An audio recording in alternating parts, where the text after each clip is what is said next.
On the Track is a monthly web TV show about cryptozoology, natural history, green issues and whatever else the team feel like making up as they go along. Enjoy!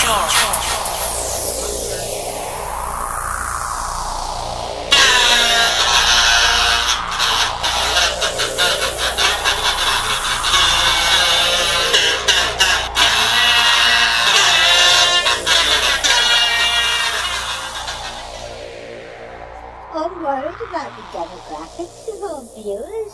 When you're a hip young influencer like me, you know how important demographics are. Dad and Uncle Carl are just stupid. If they had their way, it'd all be about mystery animals. It wouldn't be about us at all. We need to go and have a talk with Computer Boy. Don't call me Computer Boy! I really like the old credits.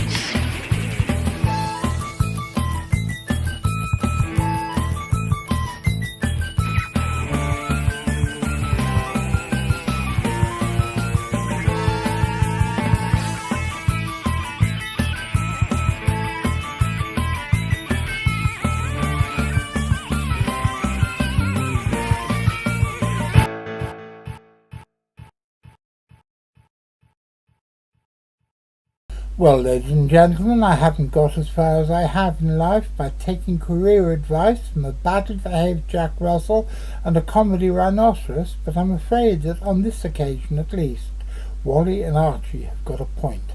And yes, it is time that we make some changes here at On the Track. And look around, we started making those changes. First of all, we have a new camera, and you must admit that the colour separation and the sharpness of the image of my lovely face is better than ever. Certainly better than it's ever been on the Track. And what else have we done? I've combed my beard, I've brushed my hair, we've polished up and cleaned the front of the fish tank which contains the only colony of Gambusia affinis in the south of England. And my darling Sarah, the housekeeper, who is an absolute angel and really deserves a shout out here for managing to keep things going when me and Graham would almost certainly let it go to rack and ruin, dear Sarah has cleaned up the area behind me. And now you can see a two-headed cat skeleton. The Mexican dragon god I brought back from Mexico City 24 years ago, and all sorts of other weird items of art, of antiques, of family curios and other odds and ends which I have collected over the years, and which now you can see rather than having them obscured by piles of rubbish that nobody, certainly not the viewers of this show, actually wanted to see. Thank you, Sarah. But there's more. I'm rapidly approaching my dotage, and although I've always considered myself to be a bright, shining young flaneur about town, I'm not. I'm an old git, and I'm rapidly becoming more old gittish. I always thought that I knew quite a lot about the digital world, about computers, and about the internet and the people who live there, but it's obvious that I don't, and I'm getting more and more out of touch with every year that passes. So, what we have done is we've invited somebody to become our executive producer. We've invited Louis, who you all know better as Computer Boy. Don't call me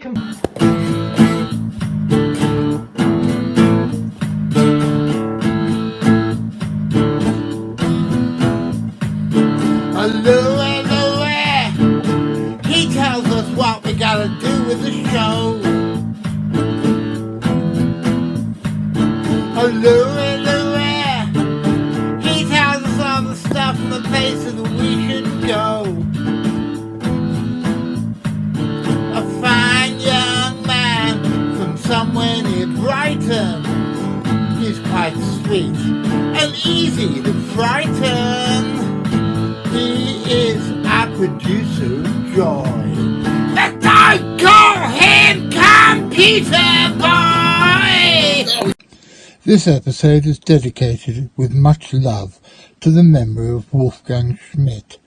one of our oldest friends, and certainly the first major benefactor the Centre for Fortean Zoology ever had.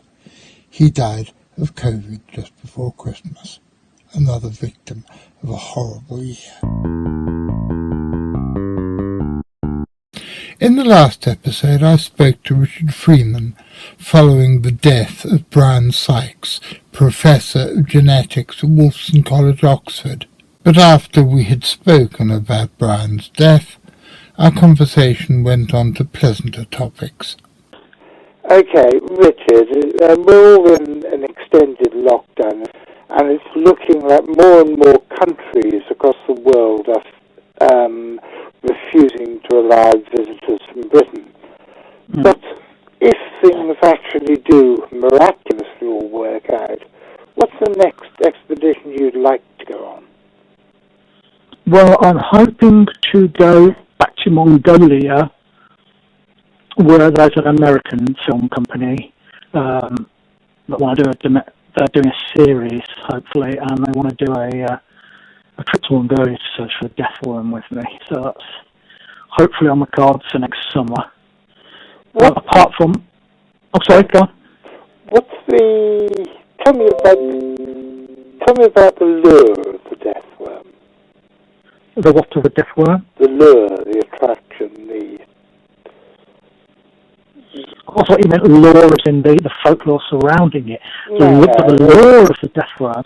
The lore of the death worm is that it has a pedigree that goes back to the likes of Roy Chapman Andrews, who they based Indiana Jones on. He's a paleontologist who was first told about it, and then all through the Soviet era, there were Russian and Mongolian people searching for it. And it is such a bizarre creature in such a remote area. If you've been to the Gobi Desert, you'll know just how amazing and alien and spooky and unearthly this place is. It's, of all the many places I've been, the Gobi is my favourite. And it's so vast and so uncharted that an unknown animal could easily live there. I'm not talking about a creature about a metre long. We're not talking about other sandworms from June or anything like that.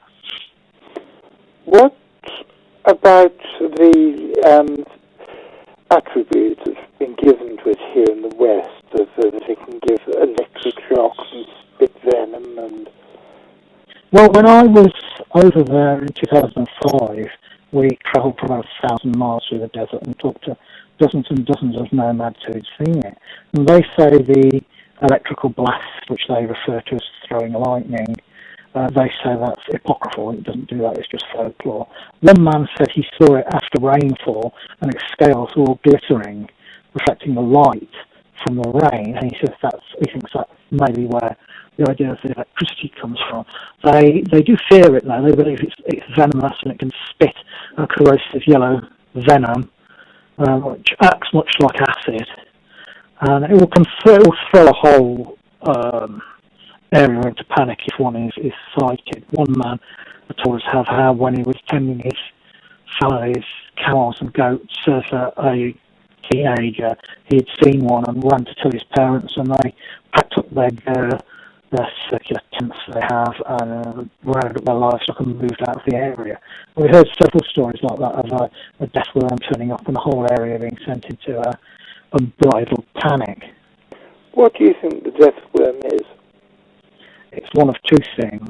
It's either Amphisbaena or worm lizard, which are sausage-shaped, burrowing reptiles. They're not lizards, they're not snakes, they're a little group of their own.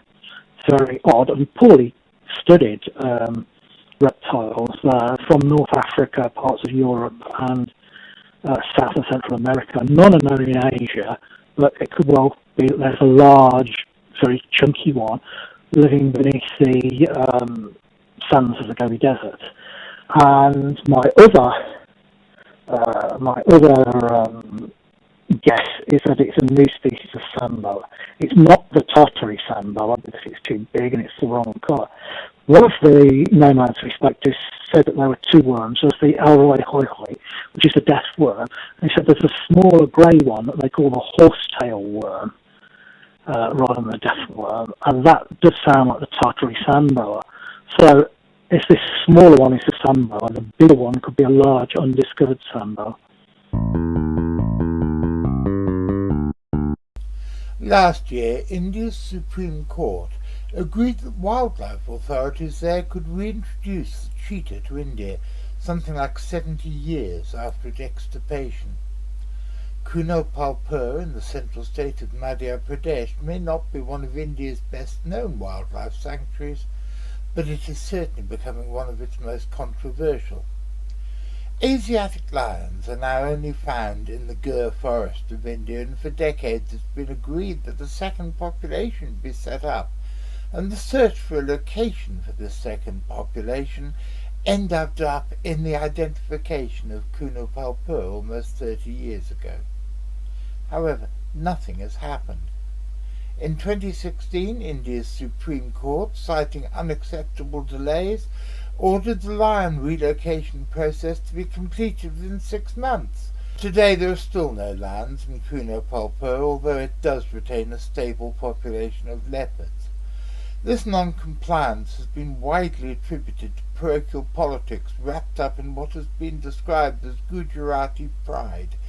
Despite the fact that all wildlife is deemed a national resource under the Indian Constitution, Gujarat appears to be determined to hold on to its state monopoly of the Asiatic lions.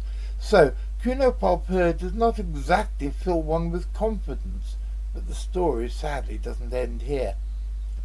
The only surviving known population of Asiatic cheetahs is in central Iran, and the latest census counted less than 50 individuals, and the Iranian government is understandably reluctant to let any of the animals be translocated to India.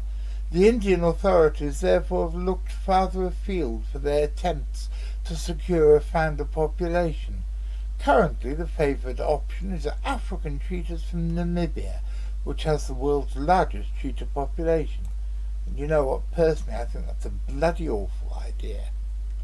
Once upon a time Asiatic cheetahs were found all the way from Central Asia to Arabia, and were well known in what is now India and Pakistan, but human predation drove them to the edge of extinction. However, there is a little evidence that they may, with a capital M, may still be hanging on in other areas. Officers of the Badghir State Nature Reserve in Turkmenistan reported seeing a cheetah in this area in 2014. 2 years later, a skin was seen for sale in a market in Afghanistan, and it appears that a cheetah was killed by a motor vehicle in Iraq back in 1991.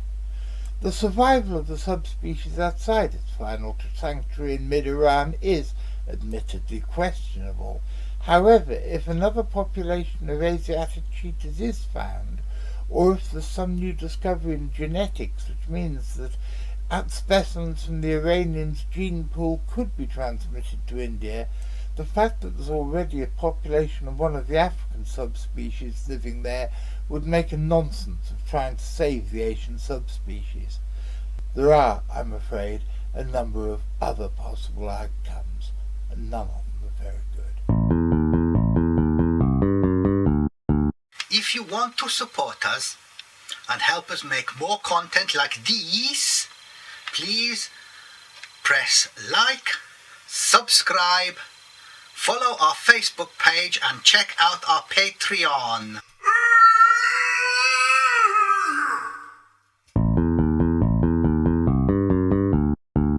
Well, those of you who are regular CFZ watchers will know that I've been planning to write a book about my childhood in Hong Kong and how I first got involved in cryptozoology, and I've been planning to write it for years and years and years. Well, I finally finished it. It is now on sale, and as you can see here, I'm working hard at getting the books ready to go out to the first batch of purchasers. So here we have our highly trained dispatch department, i.e. Carl and over there, Archie, who are putting envelope labels on envelopes and putting the magazines, why do I keep on saying magazines, putting the books over to me to sign. So first of all, which one is this for? Down, hold it. Okay. To Dan with, did you press the red button? Mm-hmm. Love, John, 2021. One thing's very important with the CFZ is that everybody knows how to press the red button.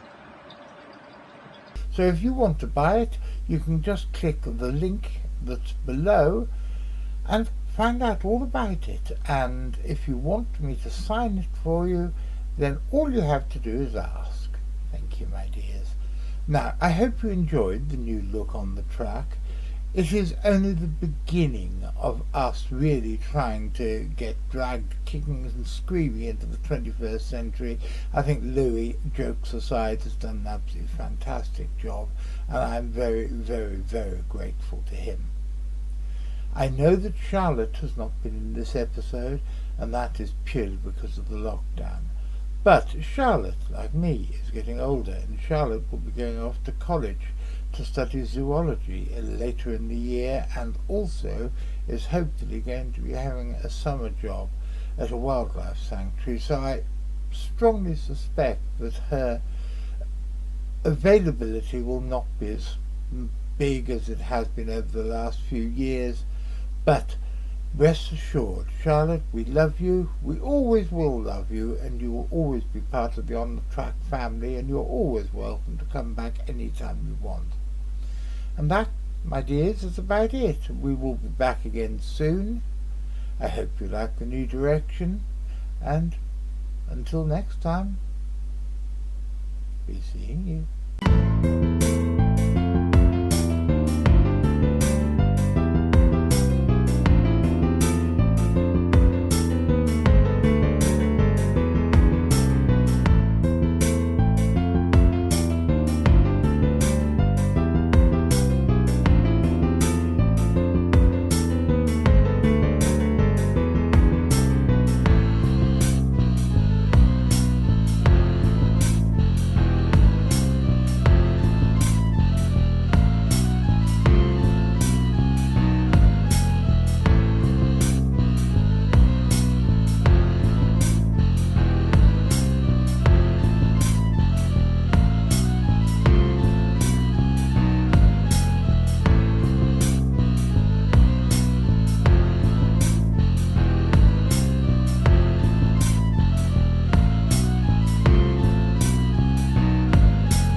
In the interests of what our transatlantic chums call transparency, I want to leave it there.